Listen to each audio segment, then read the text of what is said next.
Netcasts you love. From people you trust. This is Twit. Bandwidth for the Tech Guy is provided by CacheFly. CacheFly.com. Hi, this is Leo Laporte, and this is my Tech Guy podcast. This show was originally aired, it was recorded on Friday, May 23rd, 2014, aired on Sunday, June 1st, 2014. Because I'm out of town, it's complicated. Don't ask. This is episode 1088. All new content. That's what really matters. Enjoy. The Tech Guy podcast is brought to you by Lantronix, makers of the Xprint server. Print from any Android phone, tablet, Chromebook, or Kindle Fire to virtually any printer. For more information, visit xprintserver.com/twit. And make sure you use the offer code TWIT to receive free shipping when you order. And by Prosper. Prosper is a peer-to-peer lending marketplace that connects people who are looking to borrow money with those who have money to lend. Visit prosper.com/twit and receive a $50 Amazon gift card when you get a loan. And by NatureBox, where you can order great tasting, healthy snacks delivered right to your door. Forget the vending machine. Get in shape with healthy, delicious treats like praline pumpkin seeds. To get 50% off your first box, go to naturebox.com/twit. That's naturebox.com/twit. Well, hey, how are you today? Leo Laporte here, the Tech Guy first Tech Guy show of June. I like June. Happy graduation week for those folks graduating from high school and college this week. I think actually colleges did it last month, right? College, you get, it's like you pay all this money and you get no time at all. It's like over in May. Starts in February. It's crazy. Anyway, happy graduation day for those of you graduating from whatever. Happy Father's Day month. This is dads and grads time, isn't it? We'll be talking, of course, a lot about that. Our show is on the air every week at this time, so please tune in. 8888 Ask Leo is the number if you want to call in. The website is techguylabs.com, and you'll find all the stuff we talk about each and every week on the website. All 1,088 shows. We put audio and video up after the fact, so if you miss a show, don't worry. You can always go back. You can also read the answers to each and every question. We break down the website into days, into shows, into hours, and then even within the hours into question by question, so you can jump right to a question, see and listen to the answer, and add your thoughts. And I love it if you do that in the comments section. We talk about computers. We talk about the internet, smartphones, home theater, all that jazz. Travel, we have our Johnny Jet, our travel expert, joins us each and every week. Of course, cameras, digital photography. Chris Marquardt is on a break. He's up at Everest. I think he's almost down. I think next week he'll be here to do our review of our photo assignment. So everything with a chip in it. That's what this show is about. Tomorrow, I and all the geeks who follow Apple will be glued to the internet. Apple now has one conference a year in which they announce new stuff, one official conference. It's called WWDC. It's the only one that's scheduled ahead of time.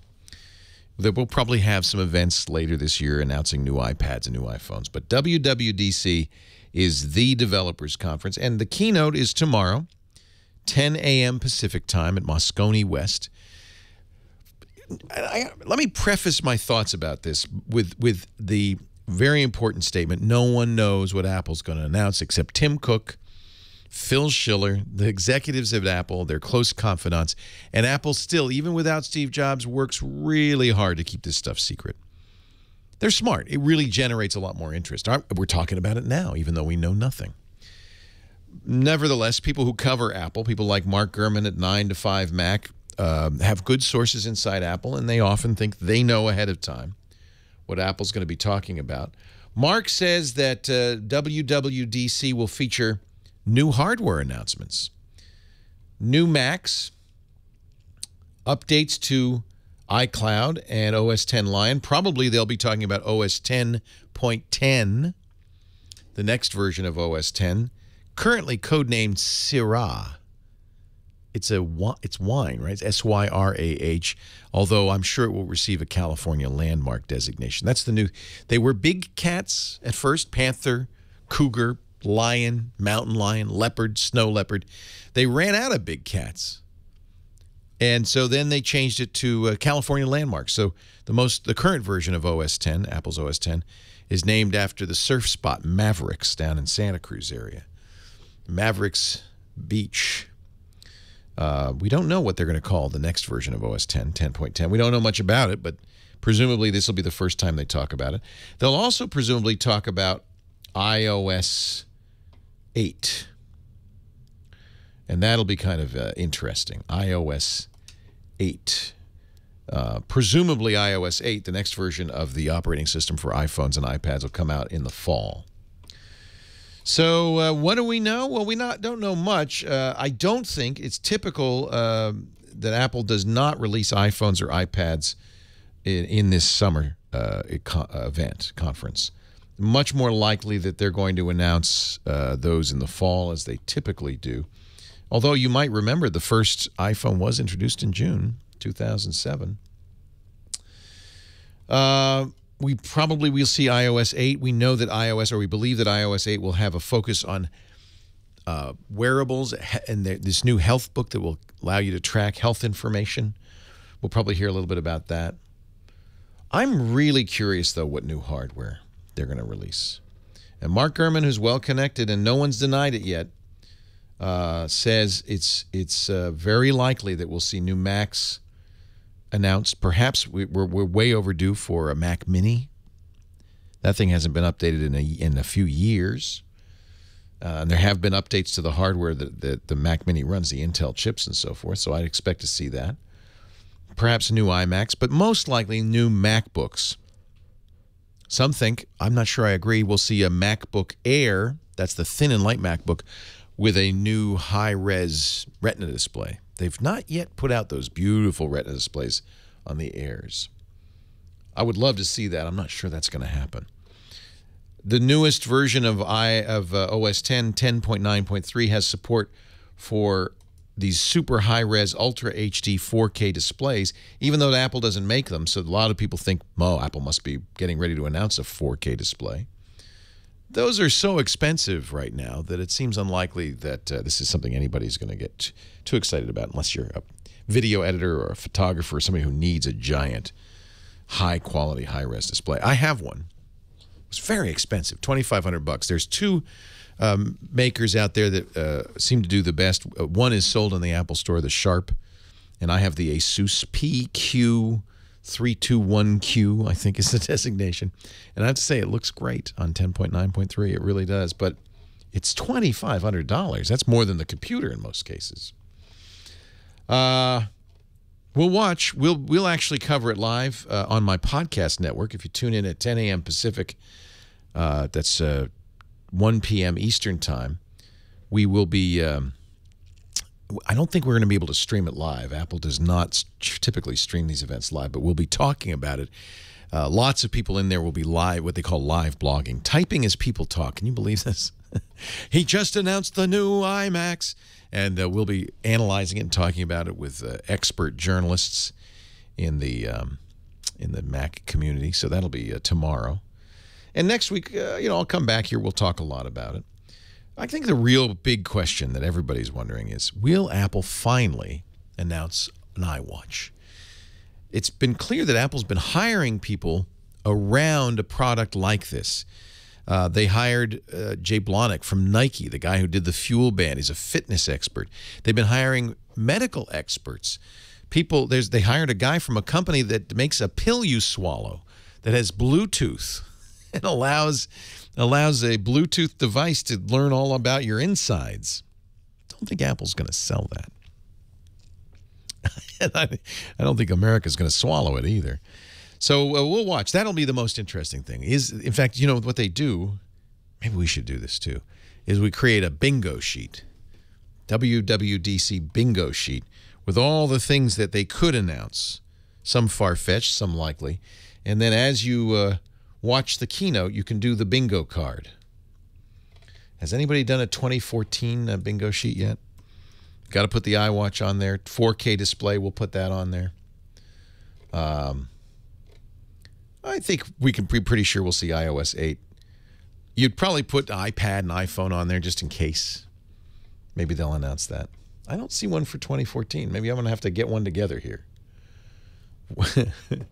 So we can prepare. It makes it more fun. Isn't Apple brilliant? By not saying a word, but not saying anything, they get people thinking about it and talking about it for weeks ahead of time. Well, we'll find out. And I'll cover it next week. But we're here today, so let's talk about your beef, your question, your thought, your problem. The question engine is running, 8888 Ask Leo. I've fired up my question engine. I've popped on the thinking cap, and I'm ready to talk high tech with you. 8888 Ask Leo, techguylabs.com. Join us in the chat room, too. I'd love to see you there. I am Leo Laporte, the tech guy. Let's go to the phones next. I am Leo Laporte, the tech guy. And it's time to take some calls on the Tech Guy Show. This is part of the show I look forward to the most. You know, I've been doing this, answering people's questions about technology on the radio since 1991. 23 years now. And the questions have changed, yes. I don't have to ask. People don't ask me anymore how to get their modem to to work with their landline. We don't talk too much about interrupt requests, autoexec.bat, or DOS commands, but, you know, the problems are still the same. Computers won't do what they're supposed to. Cell phones are misbehaving. Your home theater doesn't sound right. All of that stuff. If you have a question, give me a ring. We'll talk. In fact, that's exactly what Doug in Seattle did. Our first call of the day. Hi, Doug. Leo Laporte, the tech guy. Hi, Leo. Glad to talk to you. Thanks for hanging on. A couple questions. First, I have a couple older cameras. One is an old Sony Mini CD digital camera. Oh, man. Those burned the pictures onto a little tiny CD. Right, which are really hard to find right now. But I bet. They stopped manufacturing those. So I bought a bunch of them just before they closed up shop making those. You want to keep using it? Well, it takes great pictures, but that kind of gets back to my question. I have also like a 6-year-old Canon PowerShot, and I've noticed over the years that the pictures aren't snappy like they used to be. Oh, really? And I was just wondering if there's any sort of sensor degradation. That's on a really good question. I don't know if you know anything about that. And it kind of relates to my second question. When I print them out, I use non-manufacturer's ink. Like I use that cheapy ink you find on the internet. Mm-hmm. And what's your opinion on that? Is that all okay to use? Do you refill cartridges? Not personally. I know Costco. Oh, I see. You buy third-party cartridges. Right. Got You it. get them for like dirt cheap, you know. Yeah, I don't have a problem with that, although there's a couple of things to be aware of. One is that when you're replacing the cartridge on some printers, you're also replacing the print head. And if you're getting used cartridges, you're getting a used print head, which means you won't get prints that are as good as possible. Okay, supposedly these are brand new, remanufactured. They're brand new and remanufactured. Those are opposites. Okay. So they're either brand new or they're remanufactured. What they really are is remanufactured just like they're brand new. According to them. According to the people who are selling it to you. Right. You know, inkjets cartridges are so darn expensive. Yeah, it's almost cheaper to buy a new printer. Well, that's right, because they're basically... replace 6 or 7 cartridges, it comes up to like $80. It's more than the printer, yeah. But they know that. That's why they charge you so little for the printer. They're making their money on the other side. That was why I was wondering if it's okay to buy those things. It's the razor and the blade thing, right? They make their money on the blades. I use Harry's razor, by the way. Oh, good man. Yeah, we like Harry's. Oh, they're great. Yeah. I mean, it just shows you how much profit's built into a razor blade. Yeah, you can get a whole, 12-pack of blades from Harry for like $12. Yeah, they're like $2 each, right? Yeah. So instead of $8 each or $4 each, and so you know what the markup is. Yeah, they're half the price. Exactly the same. It's not bad. Inkjet ink, somebody once told me, costs more than blood per pint. Have new artificial blood. Yeah, it's it's ridiculous. They're going to run it in the robot. So I don't, if you like the results you're getting, I wouldn't worry about it. That's the only issue. Okay. Also, some newer printers have, in fact, because they're trying to prevent this, copy protection sensors. They actually put a chip in the cartridge, and if it's not a manufacturer's cartridge, the printer won't work. So your printer does, so keep using it, but just be aware when you buy a new you may no longer be able to use third-party cartridges. So you have chips just like those Keurig coffee makers now. They're doing the same thing. That's exactly right. They're making the little Keurig pods, the little K-pods. They're putting chips in them so you can't use a third party's K-pods. How can that it just, I don't, you know, I mean, it's business, I guess. They'll get around it. Someone will hack it. It's business. They can do it, I guess. It's not illegal. It'll be hacked. So that's the answer on that. Now, as far as the CMOS sensor degradation. Right. Yeah, and by the way, you probably do have a CMOS, not a CCD. Yeah, it's pretty old, these things. Well, it might be a CCD. But they used to take beautiful pictures, and now I seem to have to correct every one of them in, Lightroom or something. They are a solid state, they're a chip. Chips generally don't wear. I mean, the Surface can, you shouldn't be cleaning them with their dirty handkerchief or anything. No. Let me just see if that's CMOS. Now, let me see if a CCD, I think a CCD can degrade. So one of them can burn in, right? Yeah, that's CCDs. And I think, so the question is if that camera's old enough. Nowadays, almost all the pickups, the sensors are complementary metal oxide silicon or CCD chips. I mean, CMOS chips. The old ones, though, they had charged coupled devices. Those, as I remember, would degrade over time. Mm-hmm. And in fact, when we worked in television studios, the old style studios, they did burn in, and they would have to periodically condition the cameras by pointing them at a white card or a gray card for hours to get all the burn-in out. So, like the old plasma TVs. Yeah, exactly. I'm not sure, though, on the CMOS. As far as I know, there is the only way a CMOS will degrade is from, dust, scratches, the physical damage to the surface of it. But it is a transistor. It's like any chip, and those don't ever wear out. Do you have time for one quick question? Certainly. Okay, I have a brand new laptop. I rarely take it anywhere, so it's always plugged in. Is that okay for the battery? Yeah, it's best for the battery. It's best for the battery. So here's the way batteries work, and this is, is this an area, every time I talk about this, is an area of great controversy, but I've done research. I've looked it up. There's a lot of mythos. In fact, the manufacturers will tell you stories about how to keep those lithium-ion batteries at maximum. Here's the fact. Every lithium-ion battery pack has a certain number of charge cycles, full charge cycles. You half charge, that's half of one. Once it hits those, typically 500, it won't charge anymore. The only thing to do to maintain a lithium-ion battery is to not discharge it, because that counts against the charge cycles. So if you're going to use a laptop and it's got a battery in it, leave it plugged in. Because it doesn't discharge. Now, if you allow it to discharge, that's a cycle. That's all. That's a cycle. They also say it's best if you're going to store a lithium-ion battery to store it half charged. Not full charge, but half charged. I guess because that means it'll only half discharge. I'm not sure why that is. But that's the only information that I believe to be true about the mechanics of the chemistry of lithium-ion batteries. There's no memory effect. That's the old NiCad batteries. They say a lot of times when you get your laptop, charge fully before using. BS. It doesn't matter. You could, if it's got a charge on it, turn it on and use it. That's half a cycle or whatever, a quarter of a cycle. None of that matters. All modern lithium-ion batteries have circuitry in them to prevent overcharging. That's a risk. If they didn't have the circuitry in there, if you do overcharge a lithium-ion battery, it can burst into flames or explode. But all good ones, and this is why you don't buy cheap third-party Chinese kind of off-brand batteries, all well-made lithium-ion batteries have circuitry to prevent that. That's, as far as I know, the only risk with lithium-ion. So to answer your specific question, leave it plugged in.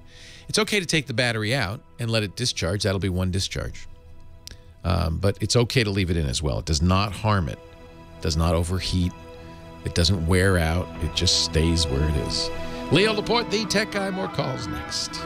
You know, one of the best things in the world, I really am a big fan, Google Print. Have you ever used Google Print? So the idea of Google Print, or Cloud Print, they call it, is that you can print from a Chromebook, an Android phone, a tablet. I can print from a computer here to my printer at home because it's a Google Cloud Print printer. Wirelessly, mobile, anywhere you are. It's such a great idea. Google Cloud Print. The only little minor detail is you have to have a Cloud Print compatible printer, right? No, you don't. And this is the great news. The folks who did the amazing AirPrint server have now done another one. This is their Lantronix X-Print server for Google Cloud Print. What a great idea. This works with virtually any USB printer, 4,000 top brand printers. You just connect this to the printer.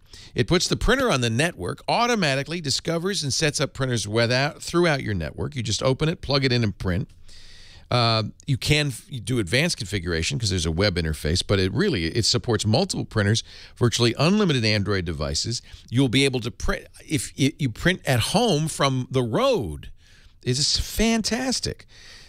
Great for your home, great for your office. In fact, this will work in the office. It'll automatically discover up to 10 network printers and 8 USB printers simultaneously. It'll set them up and configure them, even large multifunction printers like the Epson Workforce Pro, all of those. All of a sudden, you're printing wherever you go. It is brilliant. $149.95, up to 10 printers, network printers, and 8 USB printers simultaneously.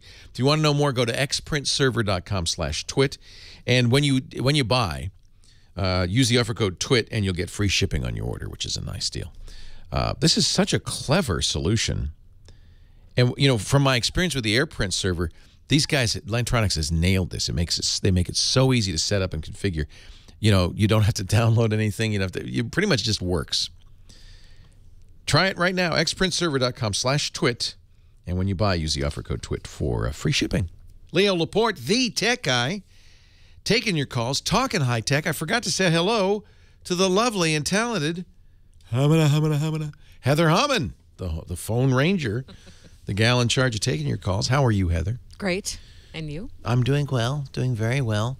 Any holidays coming up I should be prepared for? Mother's Day's over, right? Mm-hmm. Okay. Father's Day's next month. Actually, this month. Ooh, yes. 2 weeks. See? It's good I check in with you because otherwise I forget. Got to get a gift for Dad. Grads. Our graduation ceremonies are Friday. Oh. Yeah, June 6th. And you need to make your wishes known. Because I'm a dad. Yeah. No, you know, this is what it means to be a dad. You get a time maybe. You don't express wishes. I love this. Thank you for this plaster of Paris mold of your nose. I'm going to cherish this until you're fully grown and I can throw it away. I'm making you a box to keep stuff in, and it's going to have macaroni. Macaroni. Love it. If you spray it with gold paint, all the better.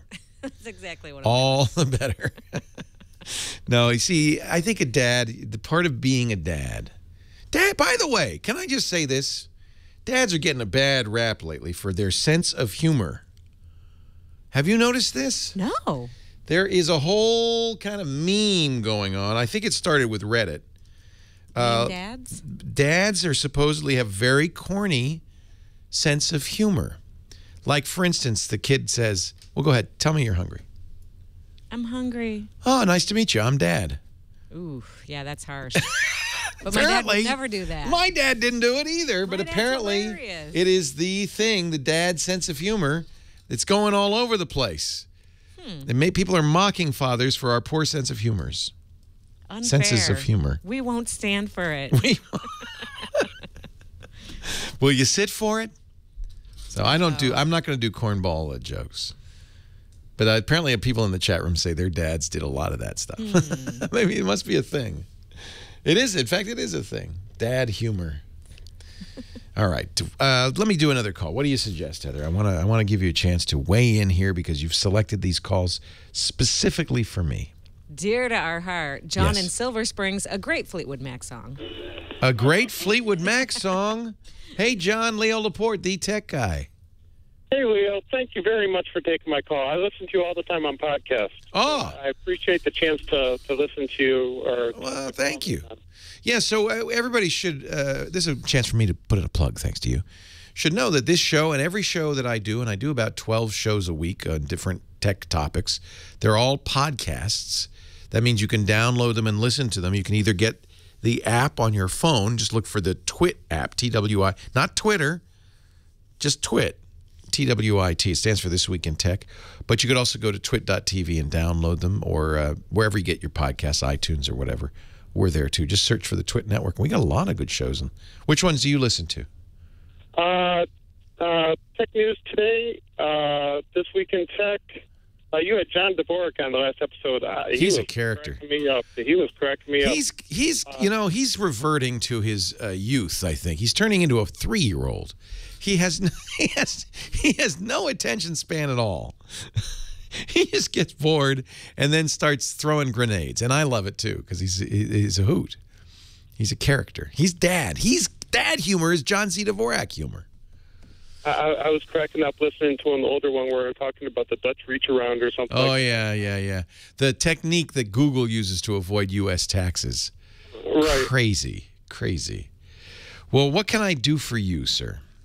I've got one main question and then ask your opinion on something. All right. I am looking at I'm buying a new house and I'm going to need a new TV. I'm thinking about getting a large screen TV. I don't know if I'm going to have Comcast or cable or Fios or what, but I want to get a large screen TV. But I'm a big time gamer. I play lots of games, and I want to hook my computer up to my TV. All right. Now, I'm hearing all sorts of stuff about G-Sync coming out. It's supposed to be fantastic. I'm really not interested in 4K. I don't want to spend that kind of money. No, and it's not practical for your computer to be hooked up to a 4K display, frankly. Okay. So I wouldn't worry about that. I mean, I have a 4K display on my computer, but it's a $3,000 computer. It's a Mac Pro. Are you a serious PC gamer then? Yes. Yeah.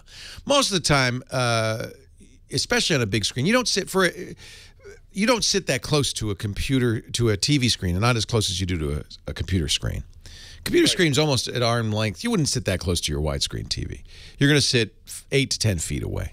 So the resolution doesn't have to be as high. A 1080p high-def TV is plenty, and HDMI is plenty to drive it. So almost all modern laptops and even desktops have HDMI ports. That means you can connect them directly into your TV, and they'll work great. What do you think about this G-Sync that's coming out? This is the new GeForce card. Yeah. Yeah. The one that refreshes the frame rate of the TV at the same rate, or the frame rate of the monitor at the same frame rate that the game is able to process. Yeah. So that's a good idea. Love that idea. It's not going to work on a television set. That's going to require a computer monitor. Oh, okay. So, TV sets don't have that kind of capability because they're designed for TV, not for gaming. So that G-Sync is designed for a computer monitor. A computer monitor that can hit higher refresh rates because, most of the time on this game, you're going to be going to 120 frames per second, something like that. Right. Now, am I looking for a certain refresh rate on the TV that I get, or they don't even mention refresh rate. But yes, you're looking for the capability to do 60p. That's 60 progressive frames per second. So any 10, and most TVs will do this. Any 1080p, most modern TV, 60 hertz set will give you great results for gaming. That's all you need. Okay, so pretty much any TV that's got an HDMI port will work just great. Yeah, I think that's exactly right. Don't expect to sit 2 feet away from it, but you wouldn't want to. It's really its primary purpose is television, and then secondarily you're going to game on it. Right, I'm thinking of sitting on the couch off of the back with a wireless. And you're far enough away that you're not going to see any dots at 1080p. I agree that 30 hertz, which is traditional television refresh rates, probably you'd like to go faster. I'm almost certain any TV you're going to look at today is going to have a capability of going to 60 frames a second. 60p. That's great. Now, what do you think about this new Steam OS that's coming out? All right, so the idea of Steam, which is the creation, and it has really kind of taken the game world by storm, is the creation of the folks who did Half-Life, the Half-Life game. I use Steam all the time for PC gaming. Actually, I use it on my Mac as well. You have the Steam downloader on your system, and it maintains your games, your library games. You buy the games through Steam. It saves the games, and it saves them cross-platform. So Steam is great. They're trying to push. Yeah, I love it too on a computer. They're trying to promote the idea of a Steam box that is a kind of comparable to an Xbox or PlayStation that hooks up to your TV set. It'll be a Linux computer running Steam OS. It'll be a couple of questions in my mind. The variety of games available. Remember that games on Steam are Mac or PC. They're rarely Linux. I think because of this, you might expect to see more games as Linux. I don't know. There are also issues about costs. You know, they'd like to get it down to console costs, $400 or so. But I think, as you know, as a PC gamer, that's not enough to create a good PC game machine. So I'm not convinced that Steam OS is going to take over the living room. I think, furthermore, the company itself is. I have some questions about its long-term survival. Valve. So in other words, I'm probably better off. If you want to play games on a console, get an Xbox or PlayStation. Right. And if you want to play PC games, fine to use Steam. I use Steam. I love it. And I'll just hook my PC up to the big screen TV. And you know, even the Windows version of Steam has a lean back setup. So I think that's fine. You know, just push the lean back, and now it's big screen and everything. I think you're better off. Hey, thanks for the call. Leo Laporte, the tech guy. Leo Laporte, the tech guy, 8888. Ask Leo. That's the phone number if you have a question, a comment, a suggestion. You'll talk to Heather Hammond, the phone ranger, and apparent expert in Fleetwood Mac songs. Is Silver Spring a Fleetwood Mac song? Is that why you said that? Yeah, sorry. I didn't know that. I thought it was more well-known. I didn't want to act stupid. Aren't they touring again, Fleetwood Mac? They so are. They are? You going to go see them? Where are they coming? I think so. They're doing everything in our area. I love them. Don't you love them? It'll be great. It's the original lineup. Yeah. John McVie, Mick Fleetwood, Christine McVie, yes. Lindsey Buckingham. Will Stevie Nicks also join them? Yeah. Wow. I think Christine's the one who hadn't been on tour with them since like 1997. It's a long time.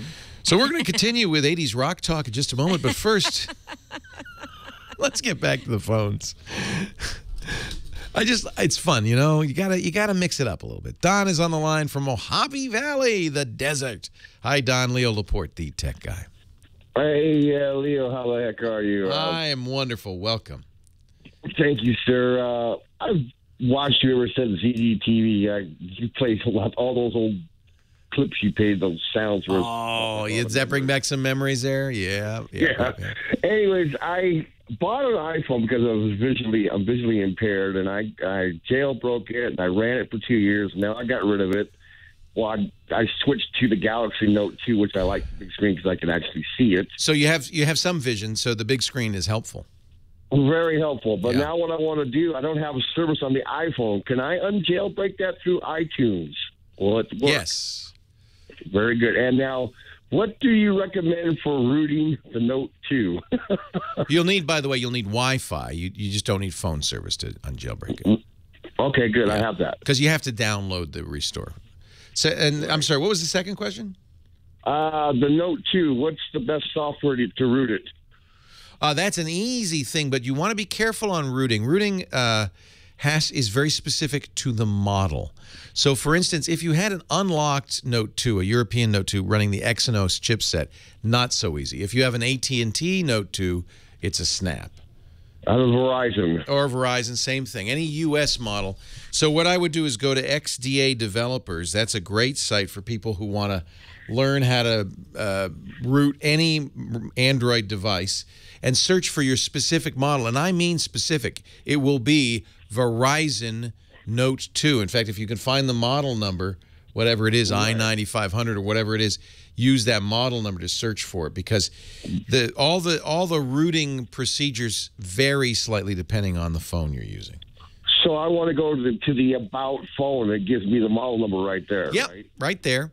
It'll say the exact model number, and then just go to xda-developers.com. It's a forum, and it has a search box right on the front page that says Find Device on Forum. And if you enter in the device number, I'll enter in 9500, which I think is the Note 3, but anyway. No, that's the Galaxy S4. It'll show you all the posts for it, and then you'll be able to find the root posts they make sticky, how to root it. It's pretty easy to root or get admit. It's different. So what you mentioned jailbreaking. Jailbreaking and rooting are two different things. They sure are. Yeah, and it's important. I think people sometimes confuse them. Jailbreaking means taking an iPhone and making it possible to buy applications from somewhere other than Apple. That's jailbreaking. Apple says you can only use apps in the iPhone store. That's not a problem on Android. Android, there's a little checkbox. You can buy apps or download apps from anywhere you want. You just check that box. Says, yeah, I'm going to get it from third-party sources. There's no rooting involved. There's no jailbreaking involved. Rooting on an Android device means you want administrator privileges. You don't want to be a standard user. You want to be an administrator. Sometimes they call it a super user or a root. Once you're root, you can do anything, including erase the entire phone, put a different firmware system on there, all sorts of stuff. You don't need... How about get rid of all the proprietary stuff? Yeah, that's a big one for a lot of people, especially Verizon. They put a lot of junk on there, which is not uninstallable. But once you're root, hey, you can uninstall anything. But you better know what you're doing, because you can even uninstall the operating system if you're not careful. Right. Yeah. I would, if I were you, I would put Clockwork Mod, root it. They'll have instructions for that. Put Clockwork Mod on there.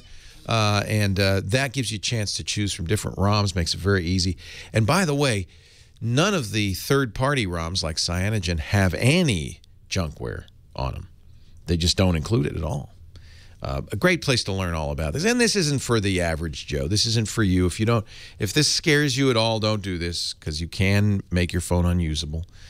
This is for people who like to mess around with their stuff, who like to hack it a little bit. It's completely legal. The Librarian of Congress says it's completely legal because you own that phone. But sometimes you can expect some technological impedances, some hindrances put in there by the manufacturer or the carrier. Sometimes they don't want you to do this. Back to the calls we go. Mark is it Malta? Malta where? Yeah, that's correct. Malta? Out in the ocean? By over Gibraltar way? All right. just off the coast of Italy. Yeah, that's correct. I've been told Malta is a beautiful place to visit. It certainly is. I'm originally from Australia, Melbourne myself, but I've moved here permanently now, so yeah, this is home. Oh man, and the climate must be gorgeous. You're in the Mediterranean there. I've heard it's beautiful. Well, I just had to turn the fan off because it's already started to get a little warm here, and it's almost about 60 or 70% humidity. It's 1 o'clock in the morning. Oh my gosh! Well, thanks for staying up late for us. I appreciate it. Oh no, that's fine. That's fine. Okay, so I have a question regarding a surround system. I've had to leave everything back in Melbourne. All my kit is back home, but I've decided to upgrade again here. Now I was looking at some Bose speakers. Now, in listening to your earlier. Yeah, we kind of dismiss Bose. We're those audio snobs who say no highs, no lows, must be Bose. Yeah, but frankly, I think Bose sounds just fine. You know, I have a Bose surround system in my house that I inherited from my girlfriend. I bought it for her, and it sounds great. It's fine. So I'm not. They're a fantastic sounding speaker. I mean, but I was looking for something maybe. They're pricey. They're pricey. I spent on her surround. It was a sound bar plus subwoofer plus wireless unit. The subwoofer's wireless, and it has a whole control unit. I think it was more than $2,000. It was overpriced, frankly. There are excellent stuff. You've heard me mention the Andrew Jones Pioneer system for $500, $600. That's probably as good, if not better. Yeah, see, I can't get that here, unfortunately. It's not a Europe. It's not available Pioneer Europe. It's only US. All right. So do you have? So let me give you some of the other choices for great sound systems. Polk Audio. I mentioned Polk. They're great. I don't know if you can get them there or not. I'm sure you can get Denon or Onkyo stuff. Onkyo makes a nice home theater in a box. That's one way to go, by the way. The home theater in a box includes the surround system, 5+1, or in some cases 7+1, and an AV receiver that doubles as a Blu-ray player. If you need to get the whole thing, home theater in a box is often the most economical way to do that. Well, I was looking at either the AVRX 2000. That's excellent. The Denon. Yeah. And maybe the KEF. KEF is excellent too. No, those are all right. That's audiophile level gear. I think that's a great idea. Yeah, so the E-Series little egg-shaped speakers I saw tended to come up with pretty good reviews in comparison to the Bose in terms of they said they were better. So I think the KEFs are excellent. I think that's a very good choice. All right, that's good because they're actually cheaper. They're actually cheaper than getting a Bose system. Oh yeah, here, so. Yeah. The Bose you pay a premium for, frankly, and I think Denon AV. I have a Denon AV receiver. They're among the best. I'm very happy with mine. All right. B&O is also good. Another good British company. Bowers and Wilkins. If you've got lots of money, I would prefer all of those to Bose. And I think if you're looking for good quality at a better value, it's not that Bose is so bad. It's just that it's premium priced. Yeah, I feel as though it's like even in Australia and Melbourne, it was pretty premium priced, and there were some much better units out on the market. I agree. You've clearly done the research, and I think you've made some good choices. And I'm calling you the next time I'm on my way to Malta. Thanks for the call, Leo Laporte, the Tech Guy. We'll be back with more of the Tech Guy Show. Just you're probably noticing my shirts are changing randomly. That's because we pre-recorded this weekend's shows. I'm at a festival of music over in Napa. I'll be back live next week. In fact, I'll be back live on Monday for the Apple WWDC announcement. I'm not gonna skip that. But I'm glad you watched the show today, and I'm glad you're listening to the podcast. And this is all new content. Don't worry, you're not getting any old content here. This is fresh stuff just for you, including this fine commercial for Prosper.com. Yes, we even cook the commercials fresh each and every day to order. Prosper is actually a very clever idea. Silicon Valley's answer to borrowing at a bank. You don't have to put on a necktie and a suit and go hat in hand saying, please, can I have some money? What would you do if you could get $35,000 within the next 3 days? Pay off high interest rate credit cards? For sure. Maybe do a little home improvement, start a business. We're talking instant cash. Up to $35,000 in 72 hours from Prosper.com. What's different about Prosper.com? It's a peer-to-peer lending marketplace. It connects people who have money to lend with people who want to borrow money. These are fixed-rate loans. They're low-rate, unsecured. You don't have to have any collateral. Multi-year terms are available, and you'll never set foot in a bank. Now, because it's online, it's easy to find out what your rate is going to be at Prosper.com.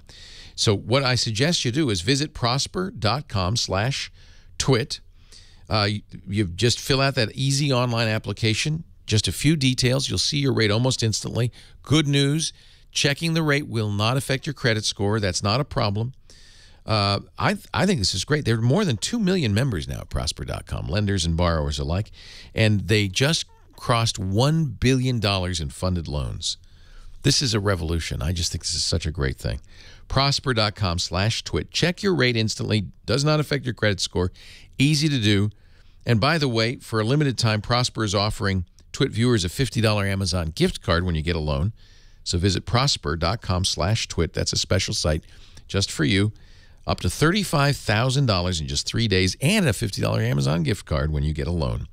Prosper.com. Not affiliated with Amazon. For gift card details, visit prosper.com/twit. We do thank them for supporting the Tech Guy podcast, making it possible. I am Leo Laporte, the Tech Guy. The Tech Guy Show continues with your calls. Let's see, who should we go to next? Looks like Franny in Gloucester Town. Gloucester Township, New Jersey. Oh, that's a different Gloucester. Hi. Yeah. I saw Gloucester. I thought of fishermen. But this is Gloucester Township, New Jersey. Hi, Franny. Hi, Leo. I'm getting older, and I need more help. Franny, we're all getting older, and we all need more help. I bought the videotape of you and Patrick how to build a computer. Not recently, I hope. Oh, no. So years ago, my husband and I followed that, and we built 2 computers, and it lasted for like 5 years. Oh, that's awesome. Truly. We recorded that in, I think, 2002 or 3. I mean, that's old school. Yeah. It was spectacular. That's great. He did the hardware, I did the software. Oh, that's fun. That's a nice... Now, I'm lost. Yeah. Everything, technology's moving too fast. For years, my husband and I both had an iPhone 3G, and we loved it. And when it went to the 4 and the 4S, we didn't need the new one. We were fine with what we had. So finally, my husband's phone last year and last summer wasn't working well, and we knew the 5S was coming out. Yeah. But so we were waiting for that. But then I procrastinate, and I can't make decisions. Do I get the Moto X? Leo loved it, or do I get the Galaxy S4? So finally, I made a decision to get the Galaxy S4 in December, and he got the postage stamp iPhone 5S. It's so small compared to everything else, isn't it? It is, and he actually hates it, and so do I. And the crud on the Galaxy S4, I just disregard that. I just put the apps on you say, like I have the Nova, and I listen to All About Android, and I put that, and I don't even open the Galaxy, the Samsung app. It's a perfectly good phone. It's very powerful, got a great camera. And as long as the junkware on there doesn't bother you, you don't care about the golf camera, you don't care. Right. And I didn't buy, I wanted the Moto X, but you said it had a bad camera. And I did. It does, yeah. And so that's why I didn't buy it, or else I would have bought it. So here's my questions. How do I back up everything on my Galaxy S4? You're backing it up anyway. In most cases, the default is, if you look through your settings, there's a Google setting that says, let Google back up my apps and settings. I'm not using, I have my own domain name, and I use my own mail, and I have the... So if you've never signed, you must have still signed into a Google account. I do. Yeah. On that Google account, all your apps and settings are being backed up. Oh, okay, great. So when if you got a Galaxy S5, for instance, and you logged into that account, the first thing that would happen, it would download everything.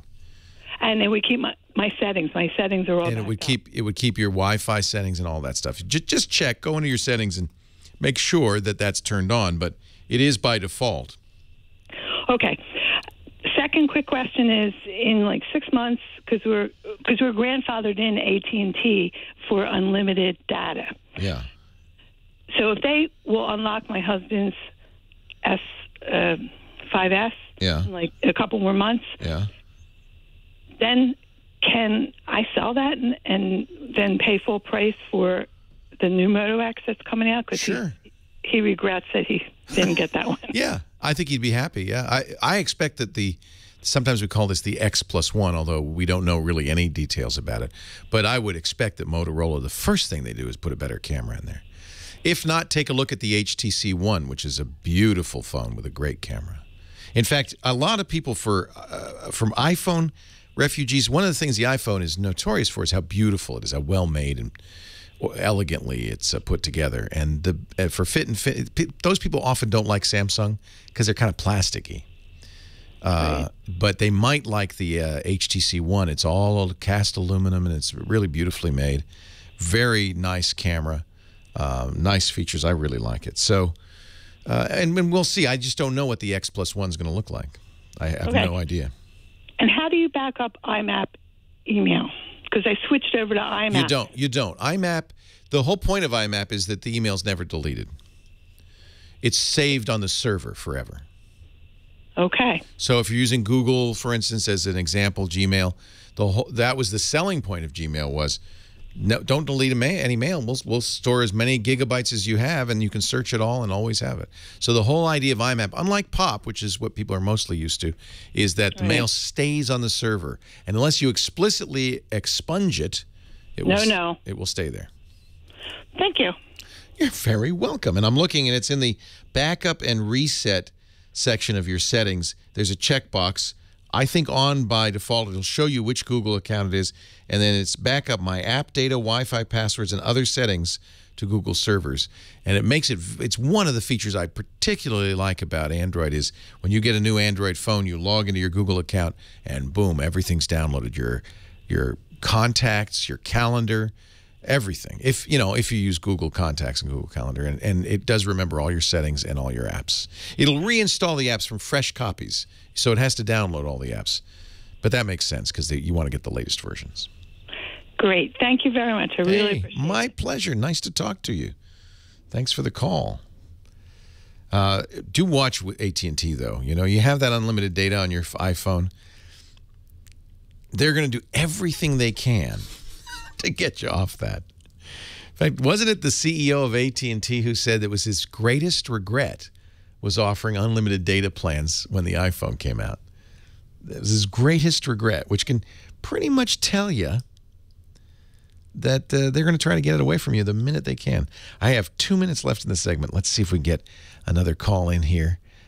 Michael in... It looks like it says Ireland. That can't be true. Are you in Ireland? Wexford, Ireland? Are you there? Wait a minute. Let's press the button. Hi, Michael. Hello, Leo. How are you doing? Oh, I'm doing great. How are you doing? I'm doing great, altogether. Great to talk to you, Leo. Real fan of the program. Oh, I'm so glad you listen. It's so nice to have somebody call from Wexford. Yeah, and the only thing is, Leo, do you remember about 3 weeks ago you did the Irish accent? That's a terrible accent, I know. Well, you must have copied it off Darby O'Gillan, the little... I'm going to make a recording of you, Michael, and I'll do it just like you do from now on. Okay, Leo. Listen, Leo, I know you love to spend people's money, and I'm retiring for the second time this summer. I'm an IT support guy for schools. Fantastic. And I want to treat myself to buy something which I don't really need because it's completely over the top. But I'm looking at a Dell Inspiron 14 for €1,000, which has a fourth generation Intel Core i7, which yes. I don't really need. But no, Windows 8, of course you don't need it, but you want it. I want it, exactly, Leo. I want it. It has 8 gigs of memory and it has 256 solid-state drive. What could be wrong with that? And it's a 14-inch screen. Yeah, there's only one thing wrong with it, Leo. What's that? I learned to touch type 20 years ago, and I don't need a touch screen. Well, I had to say 2 weeks ago, Leo, that touch screens are very bright. Yeah, you're going to like it. I get the touch screen. I'll tell you why. Windows 8, it's so funny because I just installed Windows 8 on a machine that doesn't have touch. And for some reason, I don't really understand, Microsoft has decided to still show me every touch shortcut. I get pop-ups for all of them. You're going to want touch. Touch isn't just for typing. Touch is for easy swiping in and out. Windows 8 is designed for touch. It doesn't cost you any more. This is a beautiful laptop. What I was saying is that there are no glare-free touch screens. Yeah. It's not that they're brighter, but they're going to be glossy. All the touch screens are glossy. Right, yeah. But they're not bad. I'm telling you. I wish there was some way you could go look at it. Unfortunately, it's mail order only. But this is a beautiful laptop. You owe it to yourself, Michael. Get it. I think I do actually, Leo, yeah. You do. You earned it. It's your second retirement. Enjoy it. Yeah. I don't think you're going to dislike the screen, I promise you. And I think you will find you use touch more than you think. On behalf of Darby O'Gill and all the little people, I thank you so much for calling. Leo Laporte, the tech guy. I am Leo Laporte, the tech guy. I sound like Walter Matthau briefly. The tech guy. And we're going right back to the phones. Let's see here. Who's next? Sandra in Bellflower, California. Hi, Sandra. Hello. Hi. Thanks for hanging on. What can I do for you? Thanks for taking my call. My pleasure. I was I had some questions about DSL Extreme. Okay. Fine sponsor of this program. I understand that. And so don't expect an objective answer from me. I'll give you an objective answer. Okay, well, I just bought a new computer at Best Buy, and it's funny because I was talking to them about getting DSL Extreme, and they kept telling me, oh, that's old school, and I'm going, well, what do you have? And they would say Charter, and I would go, why? And then they would point to the other guy next to him, and nobody knew why they had Charter. Because Best Buy made a deal, that's why. Yes, and is that what it is? They made a deal with Best Buy? Yeah, of course. So, but I would guess so. I don't know. I mean, unless they're just that's what they like. So the choice is really, and this is true of almost everybody in the U.S., there's really only two choices, your cable company or your phone company. Uh-huh. If you go with the phone lines, the FCC a few years ago told the phone company, and by the way, the phone company hates this, that they had to let other companies ride on top of their service. So your phone company, whoever that is, AT&T or Verizon, they're not fond of this, but Verizon is required to let DSL Extreme and other internet service providers use that copper that's going into your house. Verizon's responsible for the copper. DSL Extreme puts a switch in the Verizon office, and that's what you'll be using. So, and that's a good way to go, frankly. I like it because an independent internet service provider often gives you better service. They don't have bandwidth caps. They're more responsive than your phone company, which is basically a monopoly. Right. Now, sometimes Verizon is a good choice if you have Fios available to you. Do you? Okay. Yeah, I believe so, yes. They put it in a couple years ago. So often what happens when Verizon puts in Fios is they cut the copper. They're not supposed to. Yes, I remember you saying that a long time ago, that they cut the copper. I kind of watched them for a while, and I don't believe they did. Okay. They like to do that because they like to force you to use for Verizon. See, over the copper, you can use DSL Extreme or any other company, but over the Verizon Fios, you got only one choice, and that's Verizon.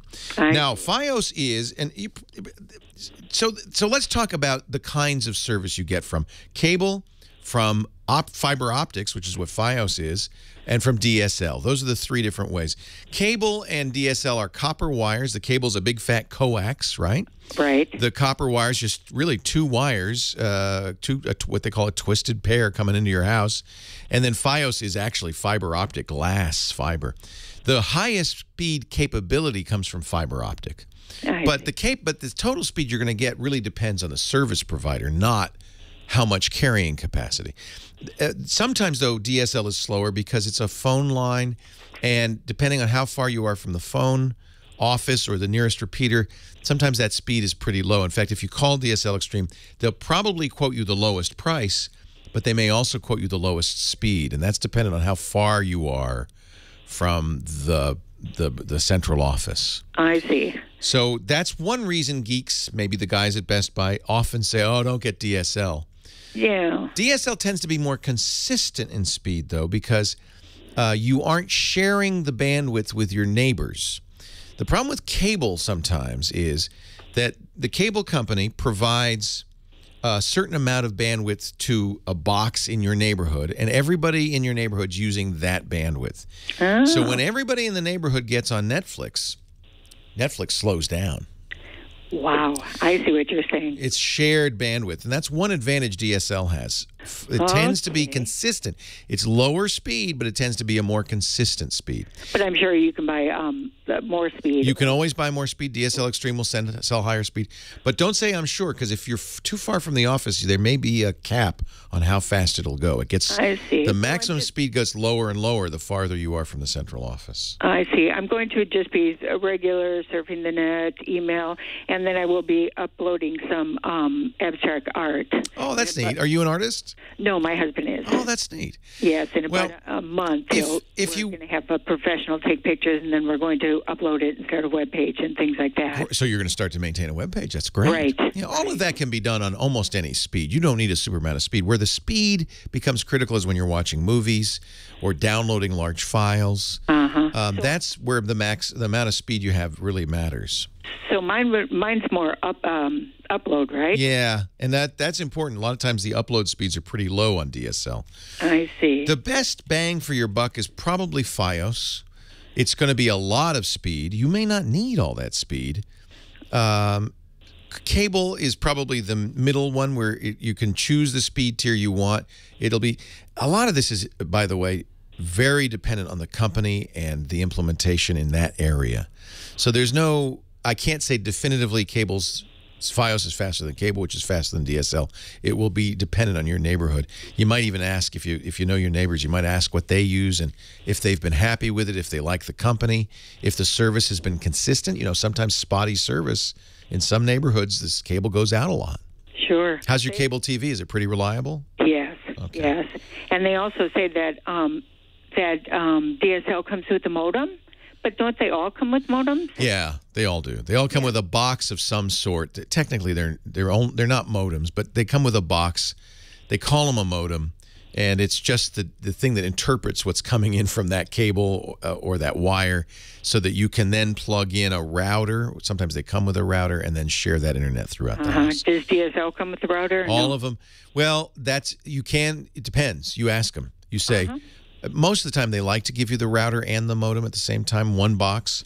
You just ask them what it is they're going to provide you. I would call all three, say, I'm talking to all three. I want to get a quote for speed and price and what kind of hardware I'm going to need to use. And that, general rule of thumb, Fios is the fastest and cable is the second fastest. Cable's usually the most expensive, usually more expensive than Fios. The least expensive and slowest will be DSL, but its chief advantage is it's very consistent. Right.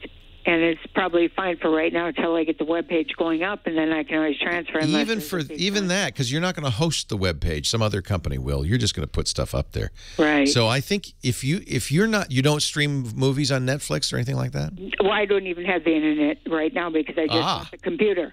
Okay. So you may surprise yourself. All of a sudden, you'll call me back in 6 months, say, "Oh yeah, I use all the Netflix and I download all my movies." And So usually, it would be about 1 meg up I need. Yeah, 1 meg is the minimum. I wouldn't accept less than 1 meg.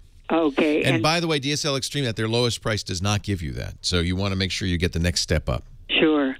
So 1 meg up, 5 down, 6 down. That's typical of DSL is 5.1. That's right. Cable tends to be 10.1 or faster, depending on how much you pay. Fios can be 50 megabits down, 10 megabits up. It can be a lot faster. But if you're not watching movies, you don't need it. Right. No, I wouldn't be watching movies. It would just be that. Sounds like DSL Extreme is actually a very good choice for you. Great. Great. Thank you. Can I ask you quickly about Internet Explorer? You can. We got to take a break. Hang on, and we'll. I'll take your question off the air. Perfect. Thank you. Leo Laporte, the tech guy. More of your calls to come. And if you have a different opinion, if you disagree, if you come from Comcast, go to our website, techguylabs.com. Comment right there. We'd love to hear from you. Techguylabs.com. More of your calls right after this. We'll be back with more of the Tech Guy Show in just a little bit, but first, snack time. This is my favorite time of the show. This is my favorite time of the show. How would you like snacks delivered to your door, fresh and delicious each and every month? You can with Nature Box. Snacks delivered to your door. This is I think this is a little box. They have small, medium, and large. And these are not just, we're not talking snickerdoodles. These are healthy, delicious snacks. Nutritionist design. Oh, you shouldn't have given me this one, John. This is never going back. Everything bagel sticks. I love everything bagels, right? Sesame sticks with poppy seeds, garlic, and onion. Now, here's the beauty of this. Every single Nature Box treat. Oh, this is the one Lisa and I love the best. Big Island pineapple rings. Wait a minute. Do you like pineapple? You don't like anything, Jeff. If you like pineapple, the best dried pineapple I have ever had. Now, the thing about each and every one of these snacks, no high fructose corn syrup, zero trans fats, no artificial sweeteners, artificial flavors, no nothing bad, just good stuff in here.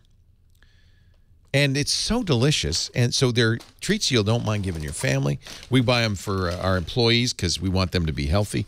Nature Box is so great. If you visit naturebox.com/twit, you can find out all about it, including pick your first box. We're going to give you 50% off your first box, give you a chance to try Nature Box. You can select savory, sweet, or spicy. You can always get an assortment. You're not stuck with anything. You can choose from a variety of dietary needs as well. You're not stuck with that either. Vegan, soy-free, gluten-conscious. lactose-free, nut-free, non-GMO. Nothing artificial, no trans fats, no high fructose corn syrup. It's the snack happy gift that keeps on giving. 5, 10, or 20 packages. Let's get the 20 package box. Yum! Plus free shipping anywhere in the U.S. Swimsuit weather's almost here. Get some of that dried pineapple, the mango almond bites, the everything bagel sticks. Even a finicky eater like Jeff's going to love one of these. Praline pumpkin seeds? What do you like? You only eat things that are white? Santa Fe corn sticks? Come on. Peaches. Dried California peach. Do you eat vegetables, Jeff? I'm telling you, I'm going to eat some of these pineapple rings. These are the best pineapple rings in history. Naturebox.com. Just smell that. Oh, I feel like I'm in the islands already. Naturebox.com/twit. 50% off your first box, but I got to warn you, you're going to get hooked. It's like I'm in Hawaii right now. I am Leo Laporte, the tech guy. We move on to yet another call, and we're going to go this time to Burlington, Massachusetts. I think that's where the Burlington Coat Factory originated. Patrick is on the line. Is that the case? Is that the case, Patrick? Is the Burlington Coat Factory in Burlington? No, there actually is not one here. There is no all right, see? Another myth busted. What can I do for you, Patrick? Yes, so I have a computer desktop tower, Lenovo, and so last week I must have been doing something, and I came back and I noticed that it fell on the floor, like it kind of fell over. It just fell over?